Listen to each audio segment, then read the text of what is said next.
All right, so we'll just jump in then. So hi everyone, this is Dory here from Utopia, and we're excited to have Swati and Arun join us today for the first in our Fireside Chat series.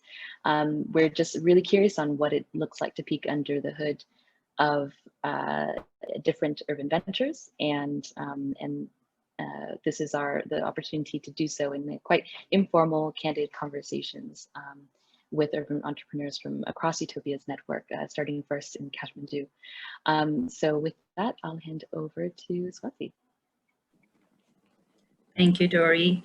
All right.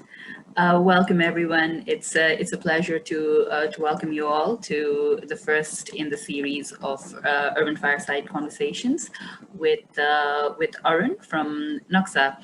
As we move ahead, just a very brief introduction to myself. My name is Swati Pujari. I am a trained architect and urban manager, and I have been working in the impact investing sector for about 5 years now, working originally with One to Watch. I don't know if some of the participants might know of the organization. We used to, the company invests in SMEs in Nepal and Myanmar. And very recently, that is last year, I completed a postgrad on local economic development from the LSE, and also worked with an organization called the Impact Investing Institute, UK's National Advisory Board on Impact Investing. So that's me, and it's very exciting to be the first sort of facilitator for this conversation. A lot of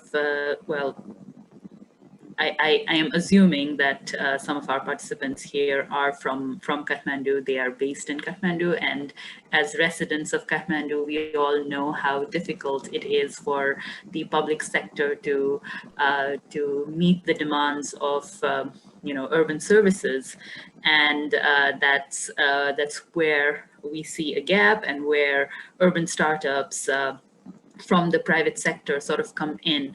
And we're very happy to welcome Arun Bhandari from Noxa, who's one of the founders, who is a founder of one such urban startup, which is trying to fill this gap and solve sort of the problems and respond to the demands of urban services. So without further ado, I would like to ask Arun to walk us through the inception of Noxa. How did Noxa sort of come about? And while you do that, I may also ask you to do a brief introduction to yourself. Hi, everyone. Hi. Thanks, Swati. So I am a geomatics engineer by education. I studied in Kathmandu University in 2010 and passed out in 2014. So entrepreneurship was not something I had in mind, because it was not a family thing to me. So when we started Noxa in 2014, the striking point was when we participated in a competition called NASA Space Apps Challenge. So this challenge was targeted to to youngsters who were like tech sector youngsters who were trying to develop on ideas. So we had this idea of crowd reporting of solid wastes in Kathmandu, and it was basically an app that would allow you to take pictures of wastes in the streets and submit it, and that would track your location and let the municipality know that there are waste deposits in the city. So that was a solution that we worked on during that competition, and we won. And that was like a big realization to us that there's an appetite for this kind of solutions in Nepal. Because having studied about mapping and location-based services, for us, it was like a basic thing to do, but then that was taken very, very positively. And so after winning the competition, we decided that there's a big market on this, and not just on waste reporting, but in general, a lot of other solutions, similar solutions can be developed. So we grouped up, 3 of us started Naxta before even we graduated from the university. And then, yeah, that was like the changing point in our lives. Yeah, so I co-founded Naxta in 2014, and recently in 2020 during the lockdown, we started Zeit, which is also a tech solution that can be deployed to the construction industry and the humanitarian sector, mostly for increase in resilience and to build structures in a resilient manner. So yeah, I think that's most of it. 2 companies I lead at the moment. Yeah. That's yeah, it's very interesting, and I think you know, the idea of sort of starting from competitions or starting at university is something a lot of startup entrepreneurs identify with that as well. So, but then moving on from, you know, from the inception or the conceptualization of the company, obviously as a startup, as a private sector entity, there is that jump from the idea and concept to actual business, which comes when you find paying clients. Let's kind of talk about you know, who your first clients were, and how did you find that move from, you know, being a student, being a part of a competition, and then having like a client who was paying you and who, you know, you had to build a financial and a business model around your idea. So how was that journey? Maybe we can sort of discuss your first client, how you moved from an idea to a startup. Yeah, for Naxta, it was quite easier because the idea that we worked on during the competition was actually something that we could sell on. So we approached the Kathmandu metropolitan city to try that idea out. So KMC was our first client, and the same idea was adopted by the KMC, and we worked with them in around 2015, when just before the earthquake happened. We were working on that solution with the KMC. But then parallelly, we also had some projects with WWF and some other organizations, similar ideas that used technical tools like apps and web systems.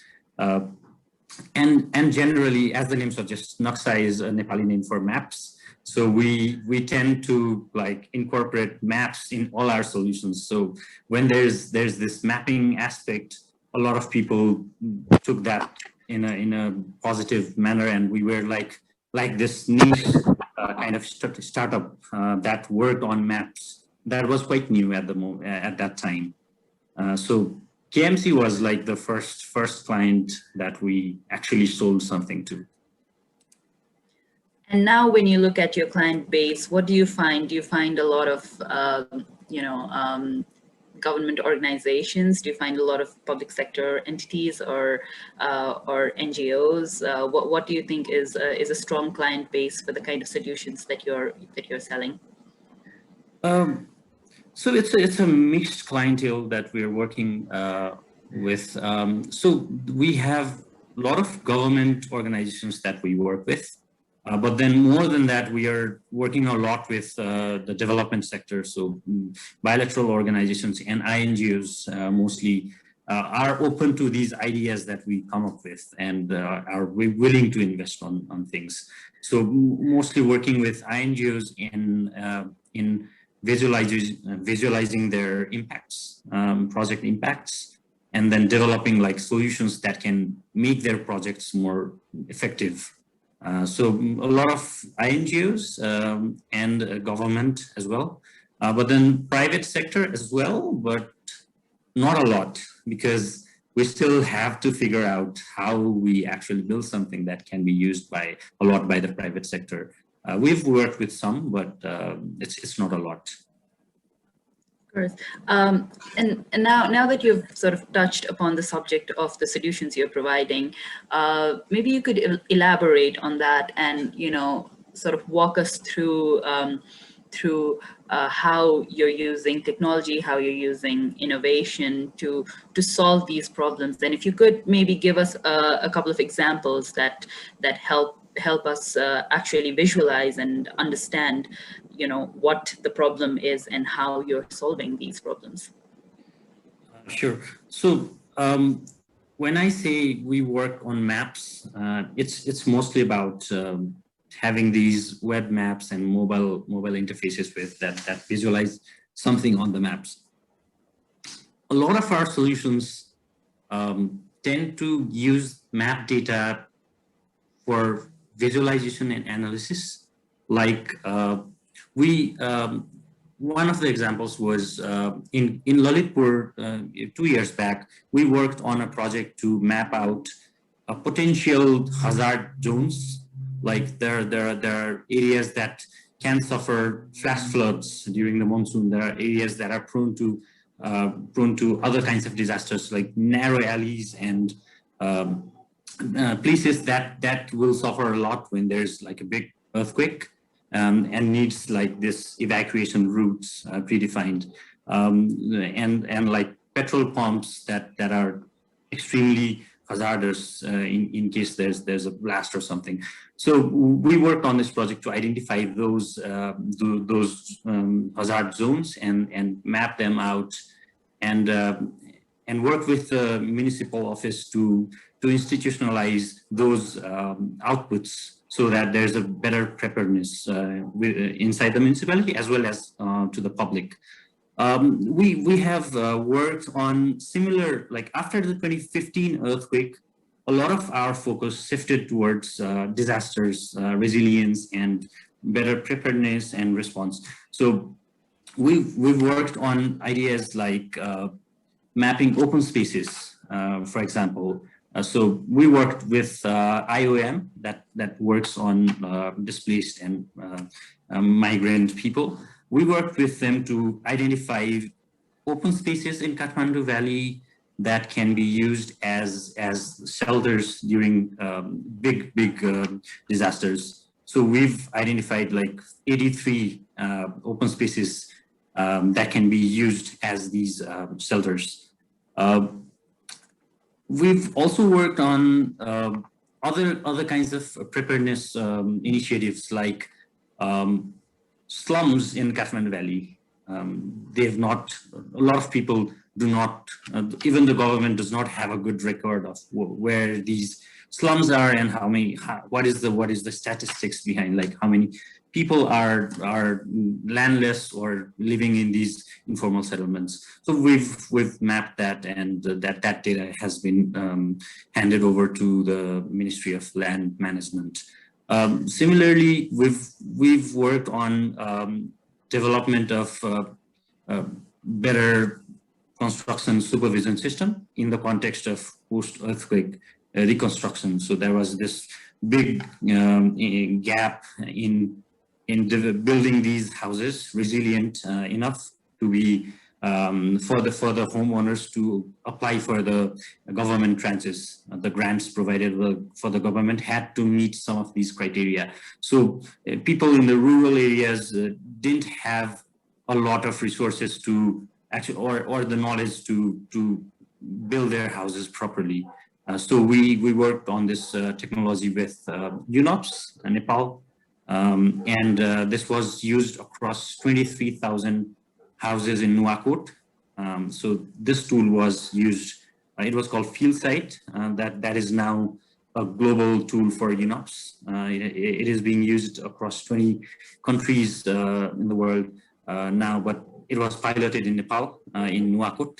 So yeah, some of these examples I think would be more relevant, but in the recent lockdown period when the air traffic was pretty low or null, we sensed this opportunity to map out Kathmandu Valley using drones, because normally you can't do that, because drone flights often disturb the air traffic. So when everything was stopped, we mapped out Changunarayan using drones. So we now have like a high resolution data set of the municipality that can be used for planning, or let's say to have this consolidated data set of the municipality. We also did the same for Timi and Hetauda during the lockdown, and that it is being taken forward as like a campaign across the country. So we have been doing the same with other municipalities out of Valley. Yeah, I think there are others, minor ones, but I think these are the most prominent ones. It's very interesting to see how you're using something like a lockdown as an opportunity to create well, data sets, and to create opportunities, and provide work with municipalities to create these maps. I'm going to pause for a little while now and just let our participants know that if they have any questions, they could perhaps put that in the chat function, and we will get to those questions as we have this conversation or towards the end of it. So if you do have any questions, please feel free to pop them in the chat function. And sort of moving ahead from that, we kind of discussed, some of your clients, these municipalities, as well as bilateral and multilateral development agencies, NGOs, some private sector for that matter. I just want to sort of move back into the public sector for a little for my next question, and just in a sense, looks to us like a lot of what you're doing should be done by the public sector. Ideally should be done by the public sector, but we all know, like I said at the beginning of this, we are residents of Kathmandu. Some of us, I guess most of us, I'm not sure, but we are residents of Kathmandu, and we understand that public sector has its limitations for various reasons. But sort of looking at how the public sector itself is also changing, especially in Nepal, and not just limited to Nepal, even globally, decentralization is a big thing. A lot of countries, particularly in our case, Nepal is decentralizing, and that sort of means that the local governments that you are working with has more authority, more authority to do things, as well as like more, hopefully more funding as well, right? How has working with city governments been, and have you seen any sort of impact of decentralization? Any sort of have you seen local governments be more sure about what they want? Have you seen more sort of authority and more or even demand coming from local governments? How do you see this impacting urban startups and private sector organizations like yourself? So the restructuring of the country into these 753 local governments is, I think it has its pros and cons. Pros would be that these entities now have a lot of control over what they want to do with their governments in their jurisdiction. And that has led to like new ideas, implementation of creative projects, and we've seen a few municipalities like I think there's one in Xiangja that's doing really well. A lot of these municipalities have this appetite to explore creative ideas and better solutions in their service delivery. What is also happening is that there's a lot of duplication in efforts. So what's being developed, myself being from the technology domain, I would see a lot of digital products that have been duplicating all across. There are things that can be reused, and there can be success stories and tested products that can be rolled out everywhere, but then that's not happening a lot. There are some good examples of systems that have been rolled out across the country, but there's a lot of duplication in efforts. For the private sector, I would say that has opened up a lot of opportunities, because we used to have like 7 clients. Now we have 753 clients, and we have this opportunity to reach out and pitch and build solutions to so many clients now. In that sense, for the private sector, there's a boost in the market. If you ask me about the public sector and their effectiveness after the restructuring, I would say there are good examples of things that have gone well. There are also examples of things that are just not going so well, because there's a lot of wastage of resources and duplication of efforts. And I think that if that is controlled, I think these local governments can actually drive the kind of development, sustainable development in their areas. But for us, it's like increase in the number of clients, to be really honest. That's wonderful. Now, I will come to Giacomo's question in just a minute. But as we are talking about clients, I had one question about your approach to clients.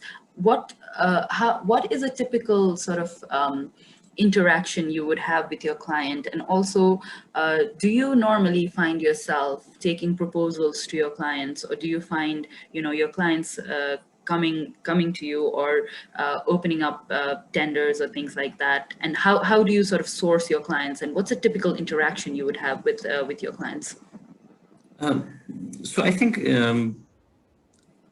like speaking on behalf of the company I lead, we generally work on new ideas, like newer kind of solutions, solutions that are not already available. So it's mostly us reaching out and trying and pitching the ideas, and even helping local governments gather those resources from like donors or other non-governmental organizations. That's the kind of bridge that we often do. But there's also a lot of these bids that we submit. We definitely take part in these tenders that are relevant to our expertise. So mixed, but our preference would generally be to work on new ideas and frontier technologies. So it's often that we reach out, we show the impacts these kinds of solutions can have, and then if convinced, we work on the projects.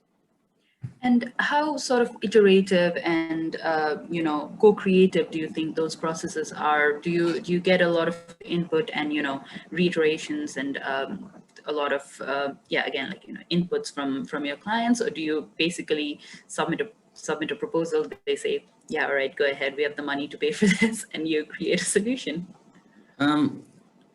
So that's a big problem within the government, that like you're not really sure about what you're trying to develop, but then you just want to develop it.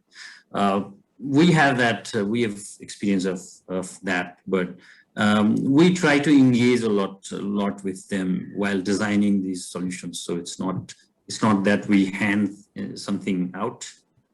We generally engage them in the process. But it's a big problem. I think a lot of private sector just wants to move forward with the same approach, because there's no hassle during the project. But in order to be really effective, you have to engage. That's what we try to do a lot. You know, I was actually thinking I have a couple more questions, but that's something I can park for now and sort of move on to those questions as we conclude the conversation. So I'm going to give our participants the opportunity to actually ask you their questions themselves and open the floor. So the first question here is from Giacomo. Giacomo, do you want to unmute and ask the question yourself? I mean, no issue if you don't, but please. Oh, okay. Giacomo does not want to ask the question himself. So, so from Giacomo, Arun, what are your top 3 challenges that you face in your work, or what I also wanted to ask you was a question around your pain points and challenges you face. So Giacomo, thanks for asking that question and yeah, covering one of my questions. Okay, top 3 challenges that we often face. I think the biggest challenge is the skill sets. We don't have that. We don't have enough skill set that we can retain within the country. So it's brain drain, as you, I think the correct term would be. It has affected us a lot because we often lose really good people just because there's so much saturation in the Nepali market that everyone wants to leave the country. That happens a lot. That's within the team, but externally, I would say the problems would be resources, lack of resources, a lot of hesitation from the governments, because you can't always convince people that this new thing can work unless you have a working prototype or a solution that's proven. So like initiating these ideas and liaising with the government, and it's the bureaucracy is so much hectic that we have an example of a medical drone project we implemented in Bhutan, where drones were used to transport sputum samples for tuberculosis diagnosis. So this was done from the district hospital to 7 or 8 health posts in the surrounding hills. So normally that would take a day or so. Drones did it in a few, like 20 minutes or so. So we wanted to implement pilot this project because we had to customize the drone as well as the software and the skill sets, like the drone pilots and the local people local technical staff. So before starting this project, like sounds really interesting, and then there's a need for that, but you can't really get through all the bureaucracy to even pilot projects that have the resources set. So we had this problem. We had to wait for like 5 or 6 months to actually get the permission for the drone flights. Now it's easier because we've been liaising with the government for a long time on easing this drone permission process. But that is the kind of challenge we often face. Like we don't see a lot of cooperation from the bureaucracy. And that's always, that's mostly because the government does not realize that something new can be good. There's threat, like drones were threats in the aftermath of the earthquake. A lot of drones flew, and that have security issues. But then that's not always what you think when you think of new technologies. You have to look at the better aspects, and you have to think of mechanisms how to streamline or like regulate things. I think that would be the biggest problem. Except that I think resources, it's hard to gather these resources, financial resources, often because there's like, we don't have that big market and we don't have a lot of organizations ready to like fund things in Nepal because it's really small. I think, I don't remember how many points I told, but I think that these are the most like biggest challenges we face. Yes, absolutely. No, I mean, yeah, I don't think they were the kind of, 1, 2, and 3 kind of challenges, but you did mention the challenges that you're facing very strong and very, very pertinent challenges. We have another question here from Jonas. That's a 2-part question, and he raises some really interesting points, important points on data management, and which makes me also think about data protection, which is something we haven't even touched upon. And in Nepal, I assume we're relatively far away from issues of data protection. And the second part of his question is on resources and financing. Jonas, would you like to unmute and ask this question? Yeah, sure. Happy to do so. Good afternoon, everyone. Thanks a lot. I'm Jonas Parby with the World Bank, Senior Urban Specialist, and I work on the urban program. So I'm very excited to, because of Dory, I got to know about the organization and hence received this invitation. So I haven't been able to join at other occasions, but clearly a lot of the discussions are related to for this session today, but also other sessions is very interesting to us. So we'll be interested in further engagement with the different colleagues. But coming back to the question, I mean, I think just 2 points from my side. So the question is more regarding sort of the sustainability of the intervention. So when you deliver a product or a solution such as the one you mentioned for Lalipur, which I happen to know pretty well because I work with them I used to work with them quite a lot. Now it's a bit less. But when you've delivered such solutions, what is the handover, and then what is after the delivery? What is then the sort of the management of those solutions? Let's say from a technological perspective, and just basic management and integrating into the IT systems as needed for all the planning systems of the municipality. So that's one, and then the other one is just about the sustainability. I mean, sorry, about the resources. You mentioned that mostly you get clients if they find another external resource. But interestingly, as you know, relative to other countries, local governments in the last 3 years in Nepal are receiving relatively large amounts, although a lot of them are earmarked through the intergovernmental fiscal transfers. But they don't always absorb those budgets because of also different challenges, procurement and so on. So I would have assumed that they would have resources also to use their own resources to deploy solutions. If they only do it when deploying a donor resources, I mean, it's a kind of a signal maybe also that the ownership is not always 100% there. So maybe you can speak to that. But those are just quick questions, but I hope to be able to engage with the team. I should also say lastly that, sorry to take time, that the bank is, we're engaging now in expanding our overall digital development program. And so there'll be a lot of things happening in this space on our side also going forward. So we'll keep you posted and I'll be happy to inform Dory and other colleagues from the organization about these developments. Thank you. Thank you, Jonas.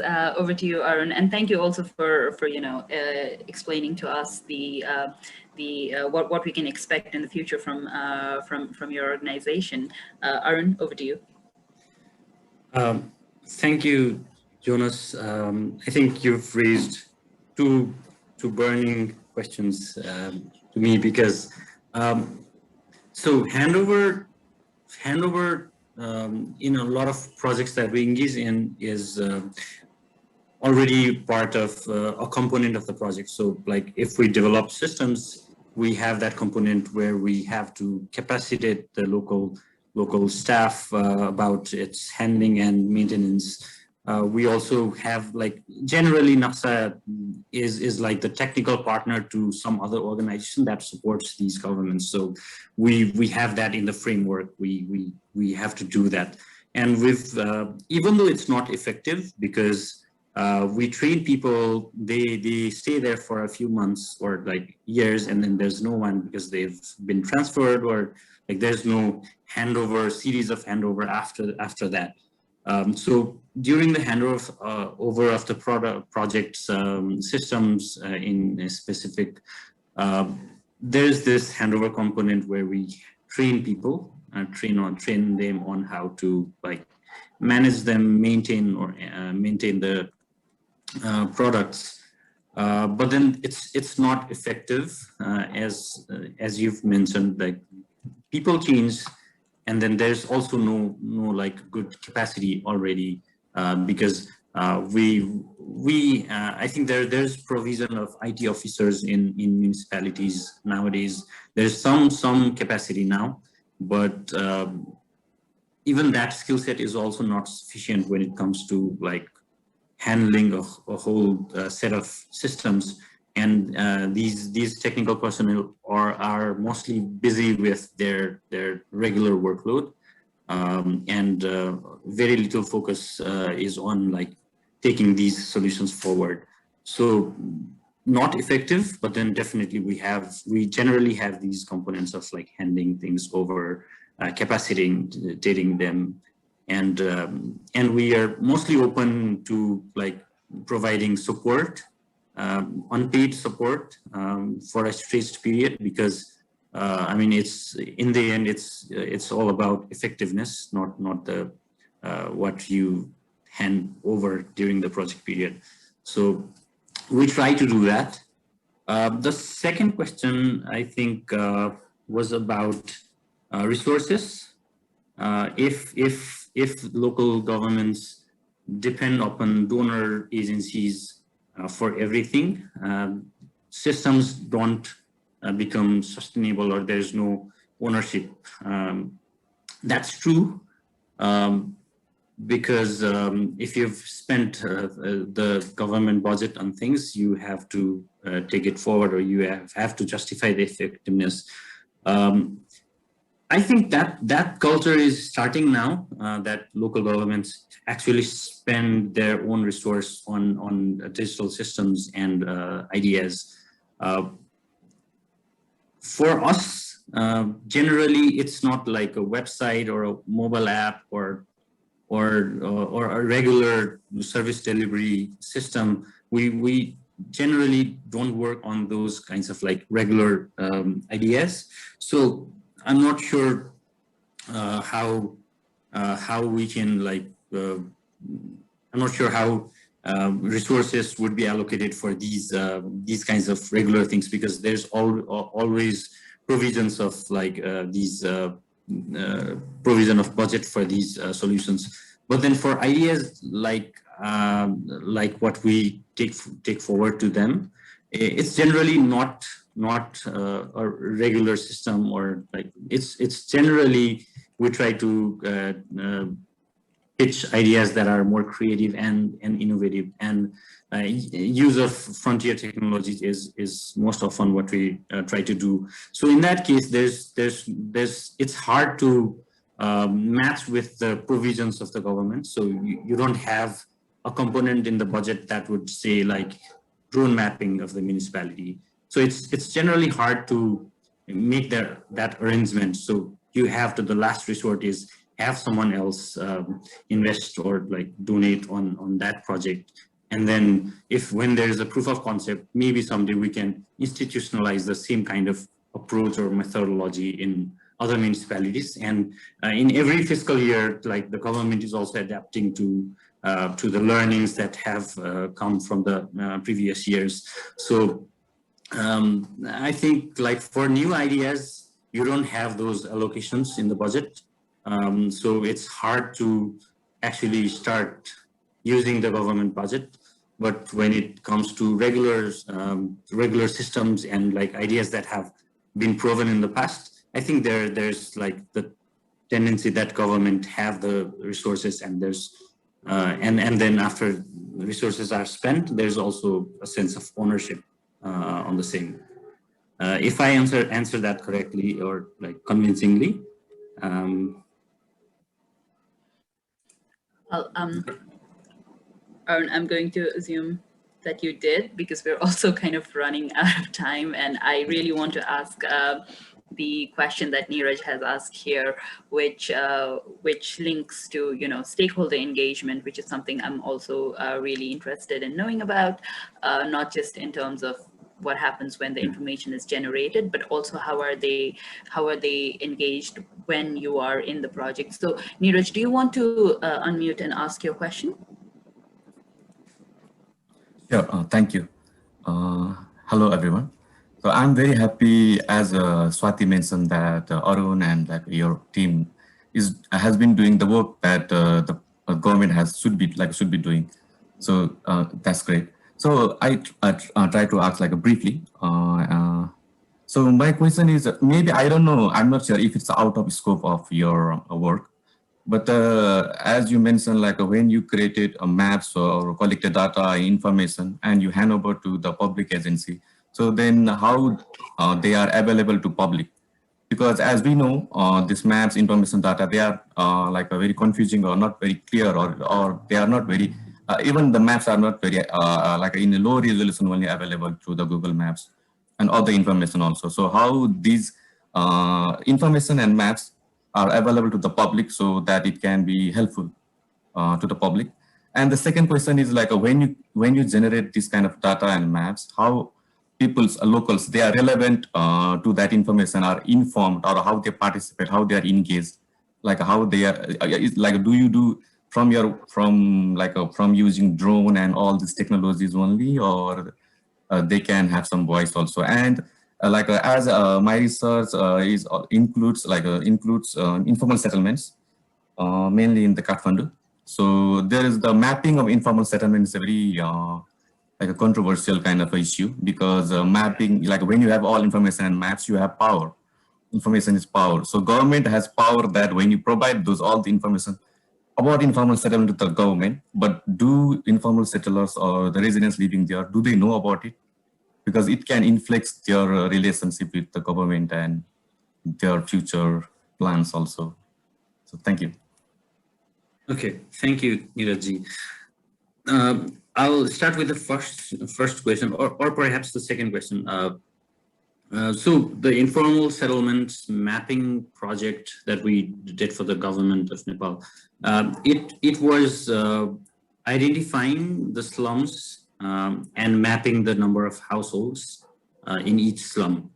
So we're the methodology was not designed in order to have everything, all the details collected, but without spending a lot of time on household level information collection. We were more focused on identifying where these slums are and the number of houses that are there. So it's not very engaging of the actual beneficiaries, but I think the follow-up projects after that has aligned in that direction, because the Ministry of Land Management is now moving forward with identification of the households and mapping them to the level that land ownership details can actually be validated through some of their mechanisms.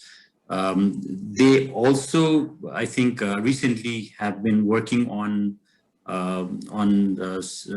this project. I think there's projects that's starting in the ministry to identify, collect data on household level and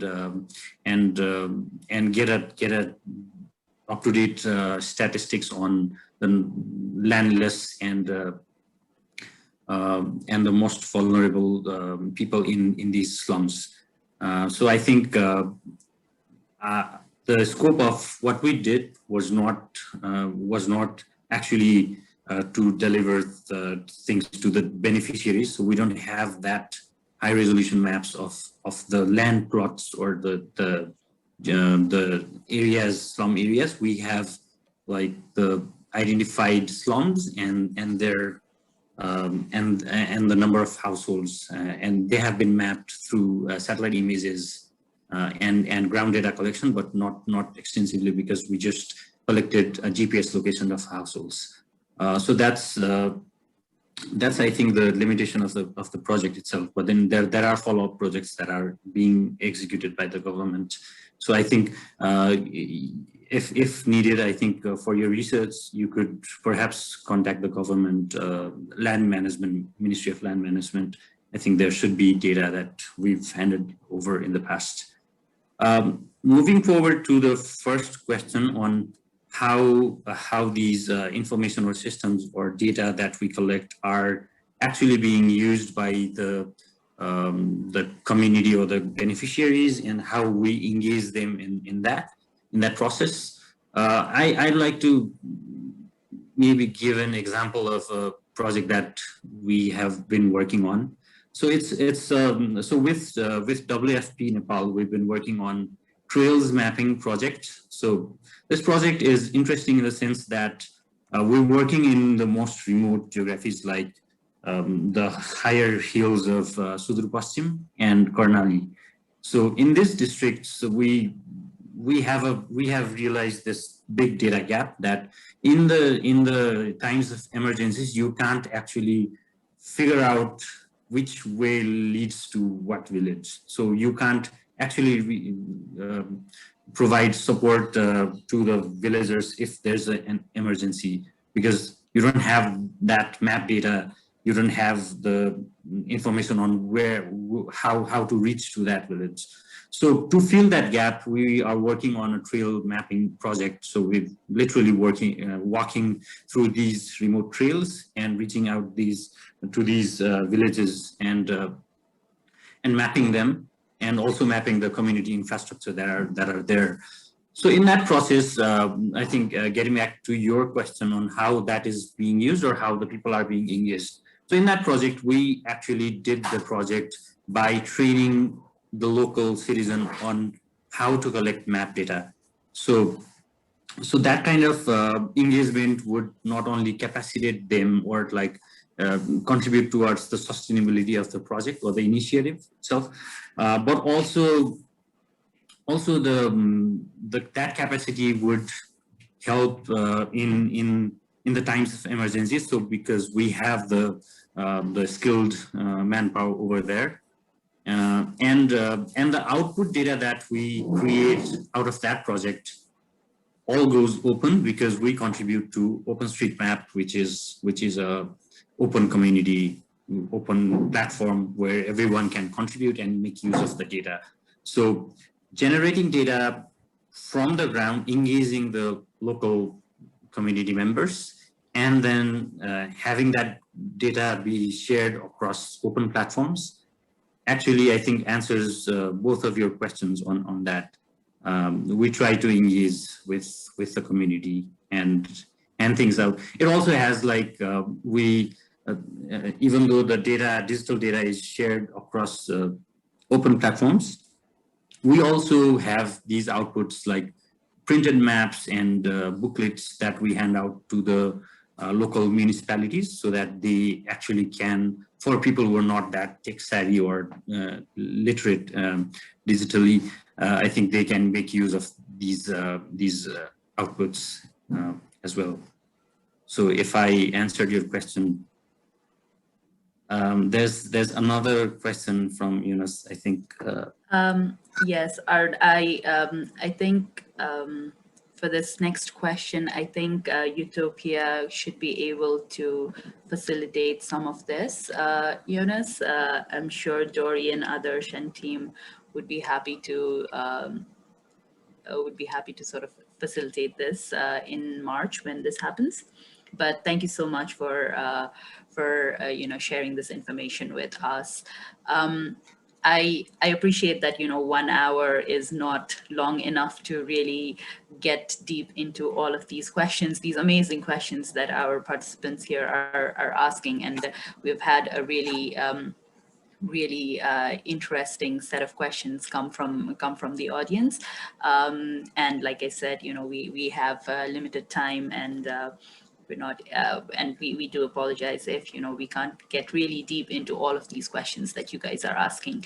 But at this stage, I would like to move ahead and sort of move into closing the conversation. But before we close, I do want to talk a little bit about the future, Arun. What do you envision as what the future holds for Noxa, and also maybe for Zeit?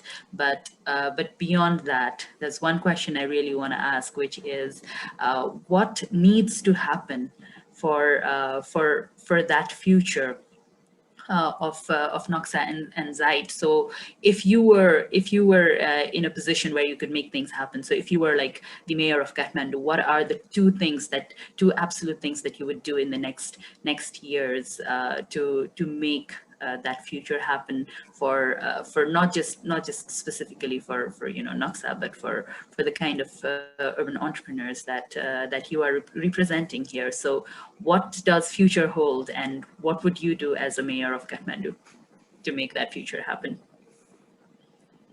Okay, so I think you have two questions. One about what about the companies that I lead. So for Noxa and Zeit, I think we are pretty clear on the kind of domain we would want to work on. So Noxa is always focused on creating, producing, and making use of location data, map data set. We'd love to continue that in more effective manner in the future. A lot of focus has been around disaster management because that is like the burning issue till date. But then recently, after like COVID pandemic, there's another problem that we have started facing like globally.